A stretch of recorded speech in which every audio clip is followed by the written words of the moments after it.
Good afternoon, my lovely nurses. I hope you are fine and your family is good. So today we are going to talk about one of the most important but sometimes less noticed topic, the roles of a nurse. So being a patient advocate. So our today topic is the nurse advocate, and we will also talk about PCA, patient control analgesia. So first I will talk about the nurse advocate. The advocacy mean speaking up for the patient, protecting and standing beside our patient to make sure their rights, their needs and safety are respected. So as a nurse, we are not only caregiver but also the voice of the patients when they cannot speak for themselves. So in this session, we will explore what is truly means to be a nurse advocate, why it is essential in nursing practice, and how we can apply advocacy in real life situations. So be with me and understand about the nurse advocate, and later we will talk about the PCA, patient control analgesia. But first we will talk about nurse advocate. So first I will define what is nurse advocate. Actually, a nurse advocate is a nurse who speak up and defend the rights of the patient and defends the rights of the patient, ensuring that they receive safe and effective care.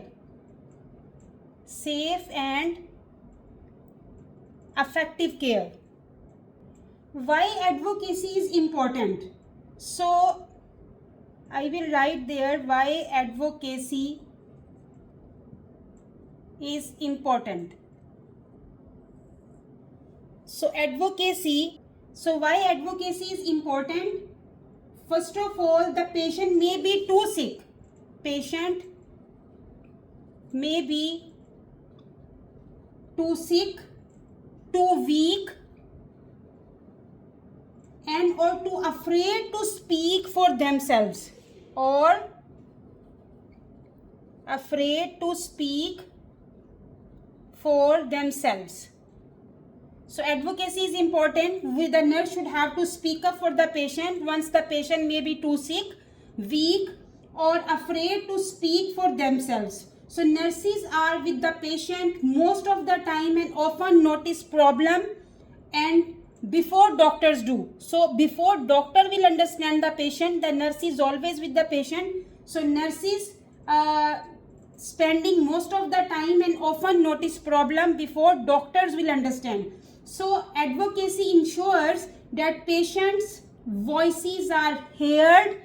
Patient voices are heard in decisions about their health. In decisions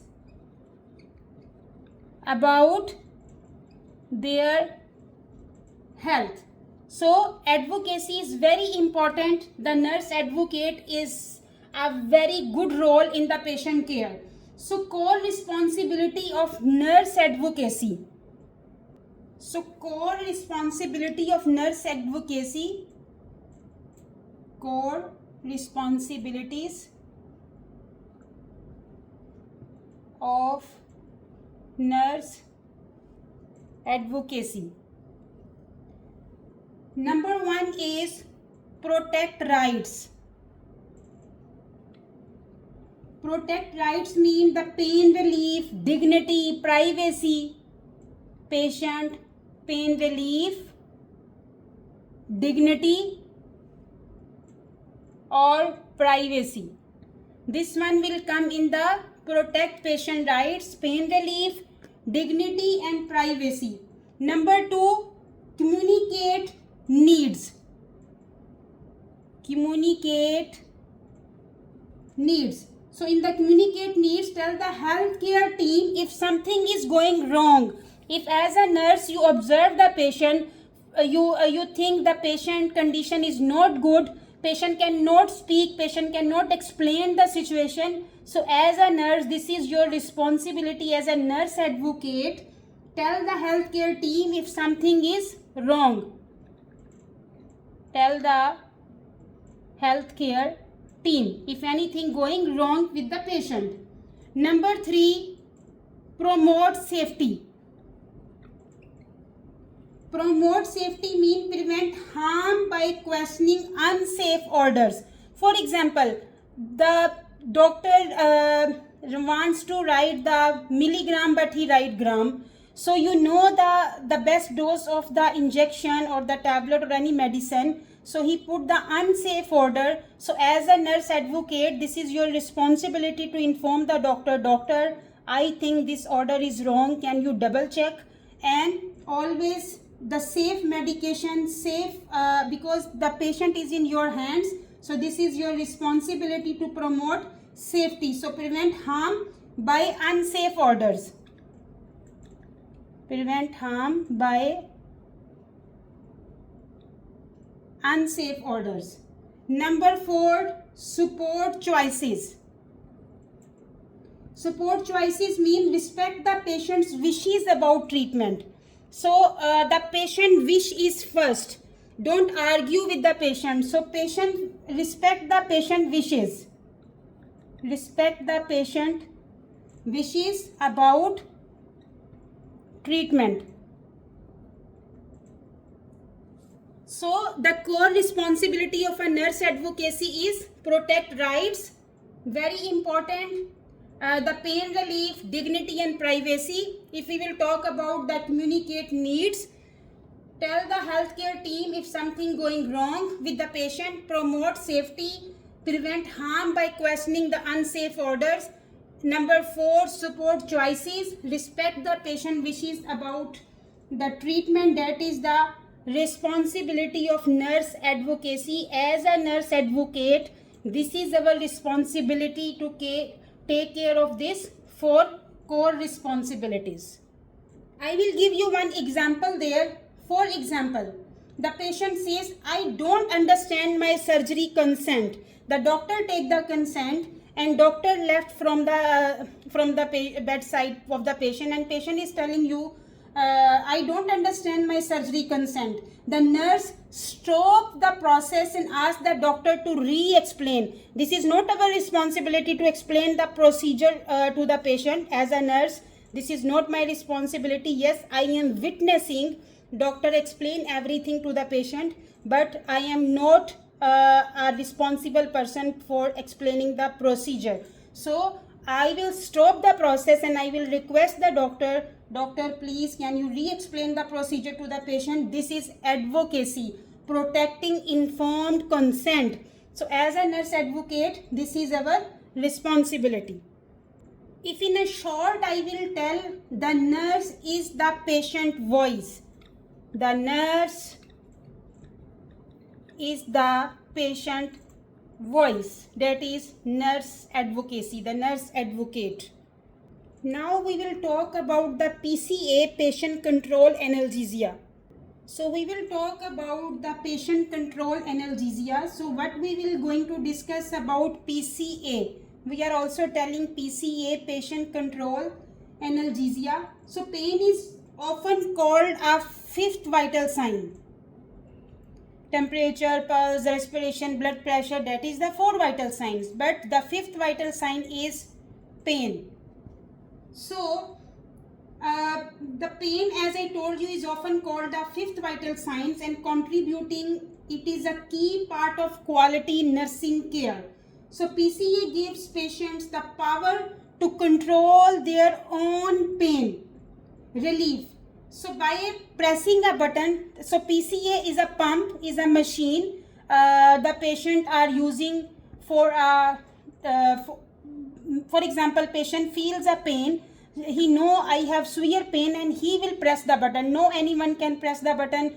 No nurse can press the button. No any family member can press the button. Only patient can press the button. So by pressing the button, that delivers a set dose of medication through a pump.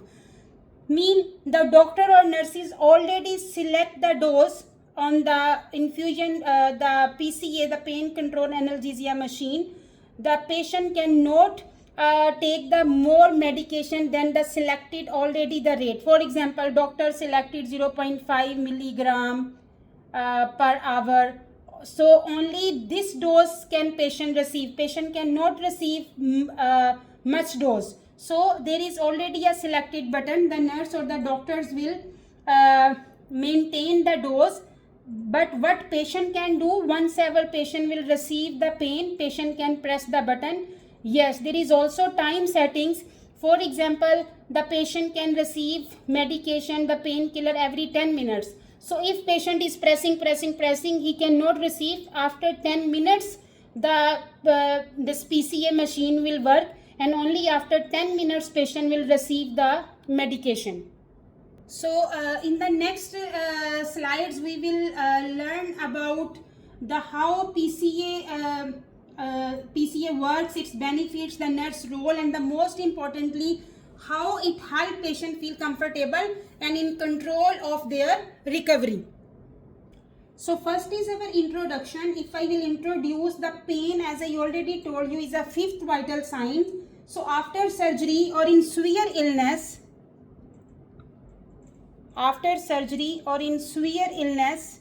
like cancer patients, the controlling pain is very important for healing.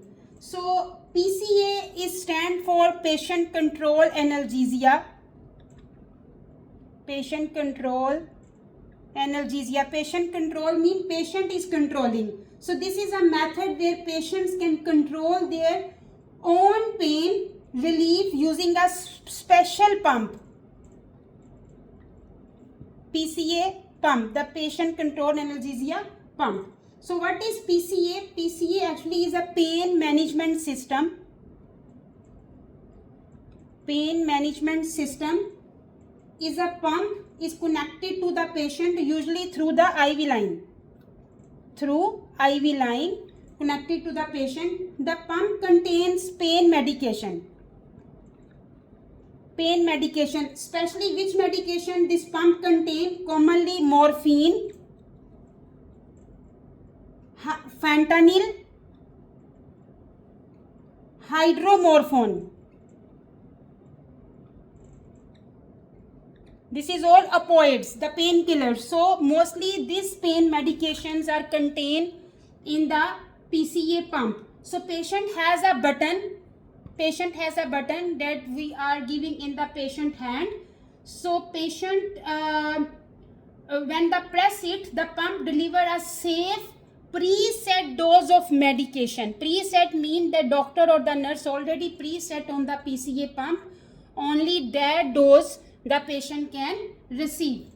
So how this PCA work? Our third point is how it works. So the pump is programmed by the doctor or the nurse, as I already explained you. So there are limits to prevent overdose. There is a limit. Patient cannot take overdose. For example, lockout interval.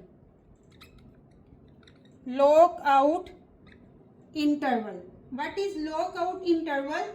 Once the patient presses the pump will not give another dose until a certain time has passed. For example, doctor said every 6 to 10 minutes. So even the patient press, but the pump will not give another dose.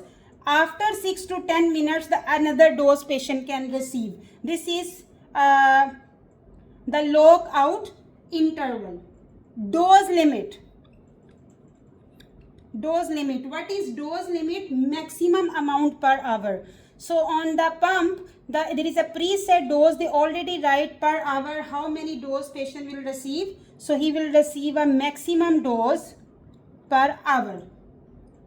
Only the patient should press the button. No any family or the nurse can press the button. This is NCLEX point.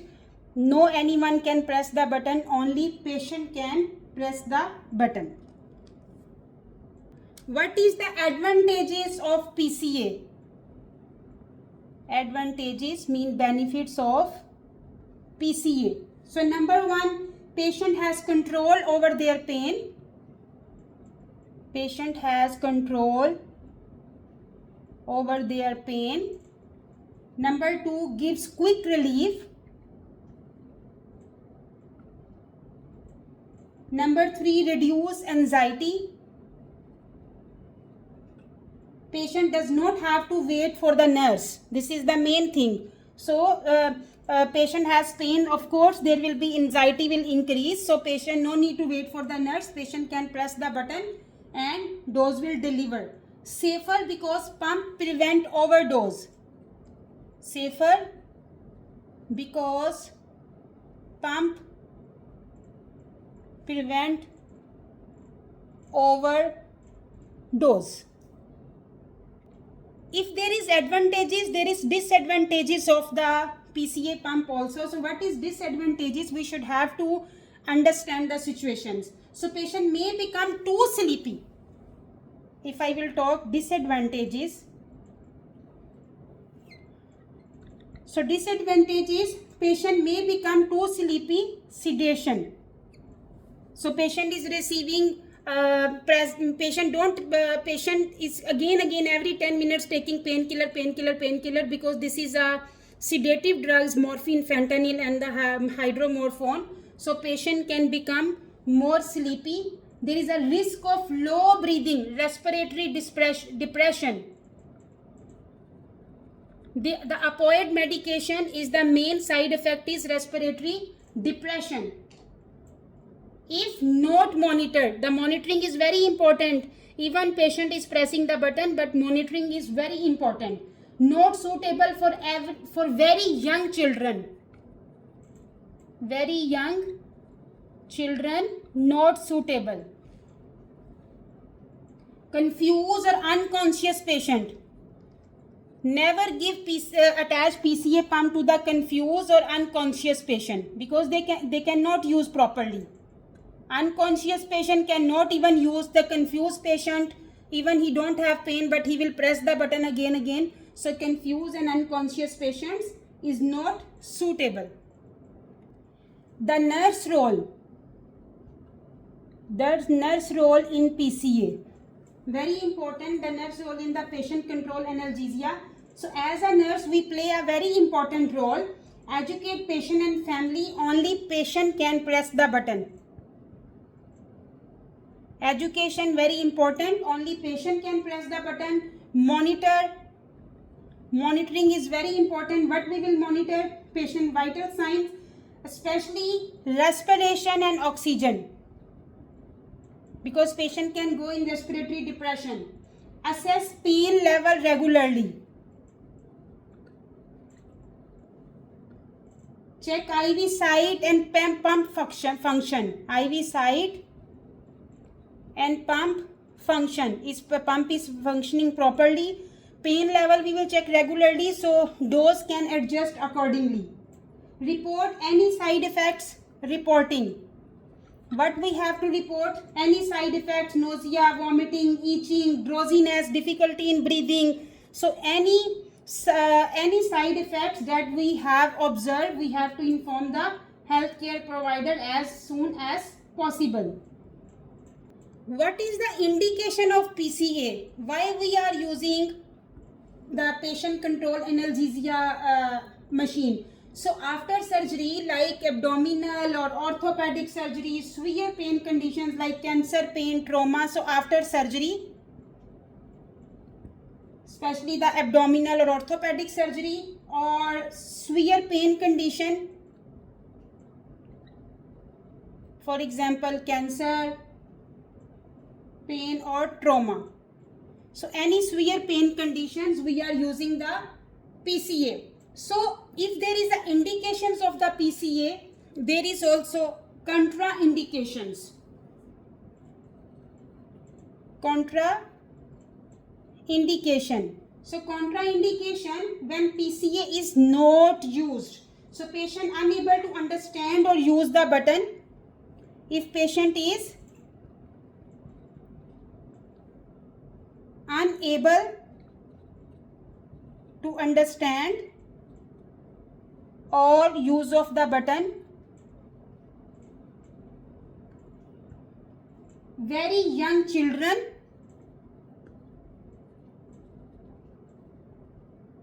unless special PCA for pediatrics. So this is not suitable for the very young children. Patient with breathing problems.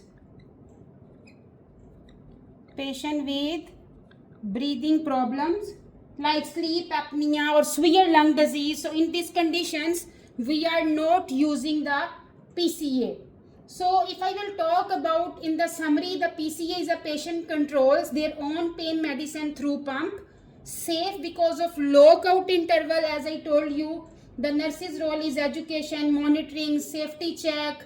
Our aim is to keep patient comfortable, reduce suffering, and promote healing. This is, as a nurse, is our main aim.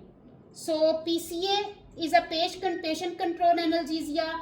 Patient can press the button. Control of pain is quick and safe, and is using for the pain relief. Now we will go to the question, so you can understand more about this PCA and the nurse advocate. Our question is, the nurse is caring for a client with chronic pain who just had surgery and is receiving patient control analgesia, PCA, morphine. Patient is receiving morphine. The client is in severe pain with a rating of 10 by 10. So patient have severe pain despite receiving a maximum order dose. So he is receiving even maximum order dose, but patient still have the rating of the pain 10 by 10. The nurse calls the healthcare provider saying that the client is still having pain and recommending a higher PCA dose. So which role nurse is doing this one? The nurse advocate. Nurse is speaking for the patient. So our options are number 1 advocate, number 2 caregiver, number 3 educator, number 4 manager. So our first option is advocate. So as I told you, the patient has 10 by 10 pain, even he is receiving maximum order dose, but patient still complaining of pain. So the nurse informing the healthcare provider, because the nurse cannot explain here, the patient cannot explain here. So the rating of the 10 by 10, the nurse is which role she is using? She is using nurse advocate, because patient cannot speak and nurse is speaking for the patient. So nurse is ensuring patient's pain is properly managed by contacting the provider. So protect the patient's rights to comfort. This is advocacy. So number 1 option is correct option here. Now why the other options are wrong? Number 2 is caregiver. So caregiver mean the giving medication, wound care, comfort. But in this case, the nurse went further. So nurse go through beyond. So nurse is the role is nurse advocacy. So she is not giving the role as a caregiver this time. She is in this question scenario. She is performing the role of the nurse advocate, not the caregiver. So this is a wrong option. Educator. Educator mean involves in the teaching patient, family. For example, teaching how to use PCA. That is teaching, but in this question they did not write anything about the education. So now what is happening here? Here the nurse is performing a role as an advocate. So she is not performing the role as an educator. This is also a wrong option. Number 4, manager. So what manager is doing? Organize care, coordinate with the team. Example, assigning tasks to the staff, discharge planning. But here this is not happening, this situation. So this is also a wrong option. So our right answer is number 1 is a advocate, because advocacy is a core nursing role, protecting rights, speaking for the patient, improving outcome. So PCA is a great tool, but when it does not work, the nurse must advocate for stronger or different pain management. So the nurse should have to inform to the healthcare provider about this patient condition. I hope you like the lecture about the nurse advocate and the patient control analgesia. If you like, please share and subscribe my YouTube channel, and don't forget to push the icon bell button so you can receive my coming videos notification. Thank you very much. Take care yourself and your family. Allah Hafiz.